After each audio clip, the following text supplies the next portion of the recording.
Hoje o Vida em Conexão tem uma convidada mais que especial. O nome dela é Fabiana e ela vai dividir com você uma história de superação, uma história de alguém que saiu de uma vida talvez complicada, cheia de frustrações, de medos e conseguiu vencer e realizar todos os seus sonhos. Hoje ela é uma major da corporação do Corpo de Bombeiros e ela cuida, na verdade, de milhares de pessoas. E ela é um exemplo, não só na sua família, mas no meio de tantos homens e mulheres, onde ela motiva todos os dias e ela faz diferença onde ela está. Olá, Fabiana, seja bem-vinda ao Vida em Conexão. Eu queria agradecer a sua presença aqui e a gente vai conversar um pouco sobre a sua história hoje, sobre a sua caminhada e um pouco sobre a sua carreira. Você sempre foi uma mulher muito batalhadora, que sempre sonhou e sempre teve vários desafios. Quantos anos você começou a sua vida profissional? Que eu ingressei no Corpo de Bombeiros do Distrito Federal faz 19 anos. E você, quantos anos tinha na época, mais ou menos? Eu tinha 19. Quer dizer, você era bem jovem. Isso. Então, bem jovem, você já sabia o que você queria, você já era decidida. Você sempre sonhou em trabalhar no Corpo de Bombeiros ou isso foi algo que simplesmente um dia você resolveu entrar ou falou, deixa eu ver se eu consigo ou se eu consigo entrar ou se vai dar certo, se eu me adapto, como é que foi? Eu digo que foi Deus que escolheu para mim, porque eu não tenho ninguém militar, não conhecia o trabalho do Corpo de Bombeiros, mas como eu sou nordestina, minha família também, toda a minha família, nós somos de Natal. E depois de tentar 2 anos de vestibular e não ter conseguido passar, eu vim passar uns dias aqui extremamente frustrada, me sentindo realmente derrotada. E o primeiro concurso que apareceu no DFTV foi para soldado do Corpo de Bombeiros. Uhum. E eu fiz porque foi o primeiro que apareceu. Não foi algo que você almejava? Eu não sabia o que era para fazer, Nossa. eu não sabia nada. Então foi uma surpresa de Deus para mim. E aí, da mesma forma, eu entrei no Corpo de Bombeiros para ser soldado, fiz a prova, vi os testes físicos, passei nos testes físicos e aí fiquei aguardando ser chamada. E nesse interim, eu fui para a UNB, fui de madrugada pegar a isenção de taxa, que eu queria fazer o vestibular. E eu não tinha nem o dinheiro de pagar a isenção de taxa, porque eu estava de favor na casa de uma tia aqui. E aí, com essa isenção de taxa que eu consegui, levei o contra-cheque dela e tudo, eu poderia fazer para um curso da UNB e também era pelo UNB para ser oficial do Corpo de Bombeiros. Certo. Quando saiu o resultado, ela falou assim, você pode fazer para essa prova, para esse negócio aqui do bombeiro. Eu falei, mas o que é? Ela falou assim, não sei. Eu falei, não, eu já passei, estou esperando ser chamada. Ela falou assim, tá, mas é a mesma prova. Eu falei, então tá. E aí, quando eu entrei no curso de soldado, que eu soube que era um curso para... O sargento comentou para eu fazer para minha irmã ir lá e fazer a inscrição. Mas como é, sargento? Ele falou assim, não, é pelo UNB. Aí eu cheguei em casa e fui ver. Quando eu fui ver, só que só eram 5 vagas para mulher. Nossa. Aí eu falei, não, é muita pretensão, é melhor ficar caladinha. Eu não contei para ele que eu ia fazer para oficial, eu contei só que ia fazer o da UNB. Então fui classificada sem pretensão nenhuma, até pela concorrência e tudo,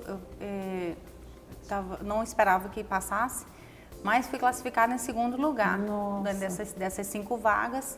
Então, antes que terminasse o curso de soldado, eu fui chamada para o curso de soldado, né, cursei. Antes que terminasse o curso de soldado, eu fui chamada para o curso de oficiais. E aí você já estava gostando daquela profissão? Totalmente. Totalmente. Me identifiquei muito. E falei, é aqui mesmo, e assim, eu vou ficar e tudo. Minha tia foi embora, ficou só eu e minha irmã, porque eu tinha vindo com a minha irmã.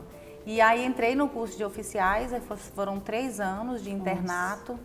E aí era muito difícil, porque a gente ficava lá.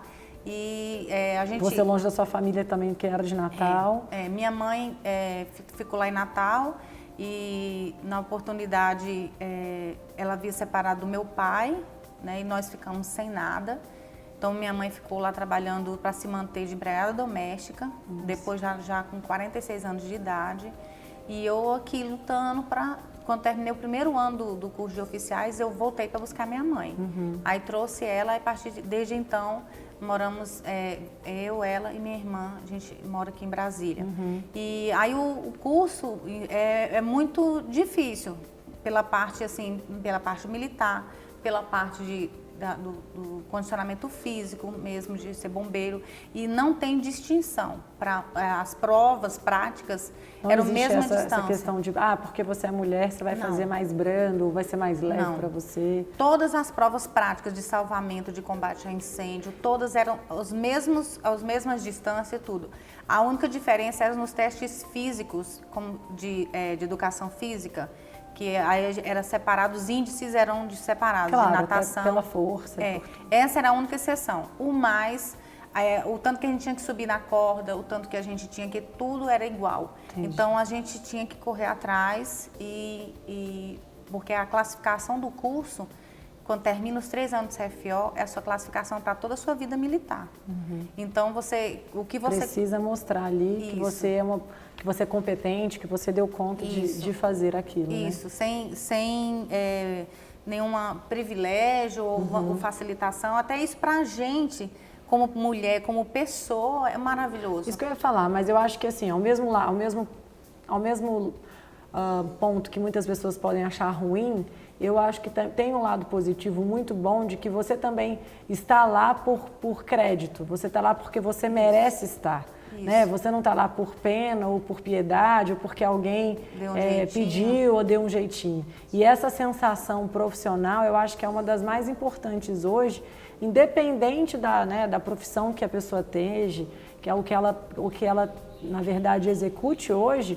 O importante é ela se sentir parte daquilo e saber que ela se esforçou para estar ali, né? Porque na vida, se a gente não se esforça, se a gente não se dedica, a gente não vai ter nenhum resultado. Não. E aí a gente não valoriza aquilo. Se a gente ganha alguma coisa, infelizmente é assim, né? Se o ser humano hoje ganha alguma coisa hoje, você pode ver como heranças, como pessoas que ganharam fortunas em jogos. Hoje você tem uma estatística que fala que todas elas perderam praticamente tudo, porque teoricamente elas não souberam cuidar daquilo, elas não souberam valorizar aquilo. Todo um treinamento para ela saber cuidar daquilo. Não teve um passo a passo, né? E você passou por todas as etapas, na verdade. Isso. E quando você passa pelas dificuldades, que aquilo chega para você como resultado de uma conquista, é diferente. Claro. Até o valor que você dá, e você também, a sua autorrealização. Você dizer assim, eu sou capaz, né? E independente do que as pessoas digam, independente do que elas acham de você, você acredita, você fala assim, não, por isso que é bom você não avisar que vai fazer, você já mostrar os resultados. Eu também acho. Porque que às vezes fala demais, você cria uma grande expectativa. E quando você chega com o resultado pronto, você na verdade surpreende, né?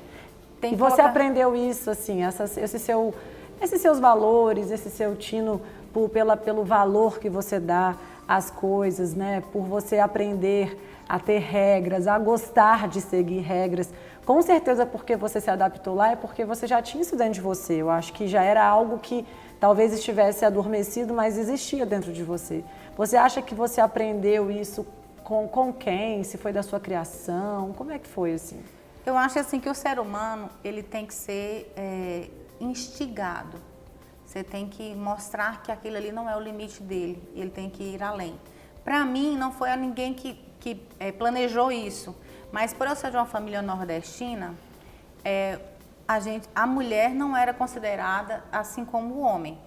Então, dentro da minha casa, o meu irmão tinha privilégios que eu e minha irmã não tínhamos. Por ser homem. Por ser homem. Então, ele somente estudava, só. Enquanto eu e minha irmã, nós que cuidávamos, meu pai tinha uma fazenda, então eu que tinha que fazer queijo, eu que tinha que fazer a comida, eu que tinha que cuidar da casa junto com a minha irmã, meu pai chegava, eu que tinha que organizar tudo, tudo era minha obrigação, então eu tinha que fazer, eu e minha irmã fazíamos para nós, e para todo mundo, e meu irmão era, sabe, então assim, era muito claro assim que a minha condição de mulher era menos prestigiada. Então aquilo gerou em mim um desafio. Claro. Falar assim, não, eu vou mostrar que sou capaz. Então assim, as oportunidades que Deus foi me dando, eu fui agarrando e buscando algo mais, e buscando essa indignação que gerou em mim, quando eu via o meu irmão ter privilégios, falarem que eu era menos importante, que eu era menos valorizada porque eu era mulher, aquilo gerou em mim uma gana de conquista, de falar assim, eu preciso. Aquilo gerou em você uma injeção de motivação. Isso. O que muitos, na verdade, talvez ficariam deprimidos no quarto, em casa, esperando algo acontecer, aquilo lá foi uma injeção de você, ou eu vou dar conta ou eu vou morrer, né? Você não tinha uma outra opção. Só completando que assim, a outra coisa que gerou essa indignação em mim era a forma como meu pai tratava minha mãe. Aí assim, não tinha um carinho, não tinha um elogio. Eu nunca vi meu pai pegar na mão da minha mãe ou dar um beijo nela, nunca na minha vida inteira. Então, assim, meu pai às vezes bebia, né? Quando a gente ia dormir, quando a gente acordava, a gente sabia que ele não tinha chegado e quando chegasse ia quebrar tudo dentro de casa. E era muito desestruturado. Então, a minha visão de como ser mulher era distorcida. Entendi. Então só depois que eu passei a conhecer o Jesus da Bíblia, que eu aprendi como era a mulher que Deus queria que eu fosse. Entendi. E aí eu fui me reconstruir para ser uma nova pessoa, para me reorganizar e me posicionar diferente na vida, para ser uma mulher que Deus quer que eu fosse, e não aquela mulher revoltada. Porque aí quando eu entrei no militarismo, eu brigava muito.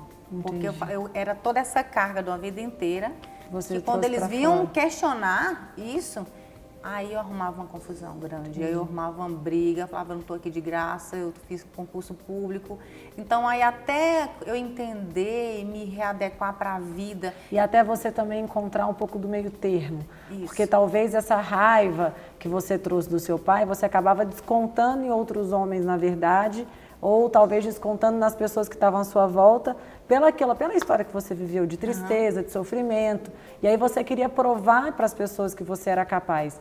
Mas, na verdade, aquela prova não era para eles, né? Na verdade, era uma prova que você tinha que dar para você mesma, né? E eu dei um basta quando eu entrei no militarismo. Porque eu falei assim, aqui é como se antes eu não podia.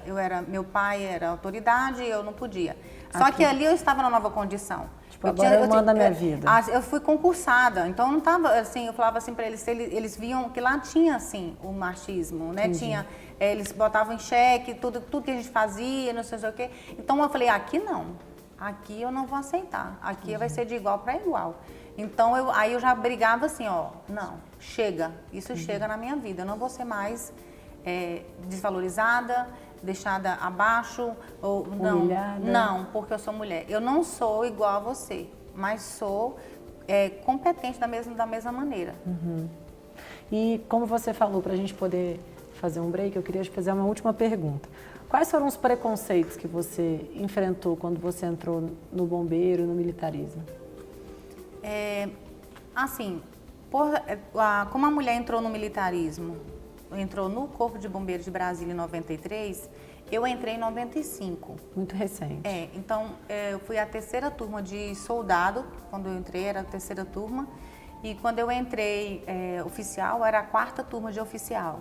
Então ainda era ali no início, né? Então assim, os desafios eram grandes, que a gente tinha que provar a nossa competência. Então assim, o homem, por ele mesmo, ele poderia ser o incompetente, mas por ele ser homem, ele era competente até que se provasse o contrário. E a mulher era incompetente até que ela provasse o contrário. Toda vez tinha que provar, toda vez tinha que provar. Então, assim... cansa, né? Vai cansando. Cansa. Aí você fica, assim, esgotada, você fica... Sabe? Isso puxa a energia da gente. Então, aí chegou essa maturidade que você falou. Eu passei a falar assim, não, eu não preciso estar provando nada para ninguém. Eu vou fazer o meu trabalho com dedicação. Eu também, assim, eu não me confundo. Isso vai ser visto pelas pessoas. E vai vir o resultado. Vai vir o resultado daquele trabalho que você fizer. Mas eu não me conformava, sabe assim? Se eu não dava conta, eu treinava mais. Isso também teve o lado positivo de te motivar, né? Porque também se você talvez não tivesse encontrado preconceito, você não tivesse crescido e tivesse mostrado a sua... Ou você nem sabia qual era o limite que você tinha dentro de você. Talvez você achar que aquilo lá era o máximo que você podia se dar. E na verdade nem nós sabemos o nosso limite. Eu cheguei se a gente se deixar ser desafiado diariamente, Todo dia a gente vai olhar e falar, nossa, eu não sabia que eu era capaz de fazer isso, eu não sabia que eu era... Porque a gente não tem noção da capacidade que a gente tem, né? Fabiana, a gente vai dar uma pausa, você não sai daí, a gente já volta com um pouco mais da história da Fabiana no Vida em Conexão.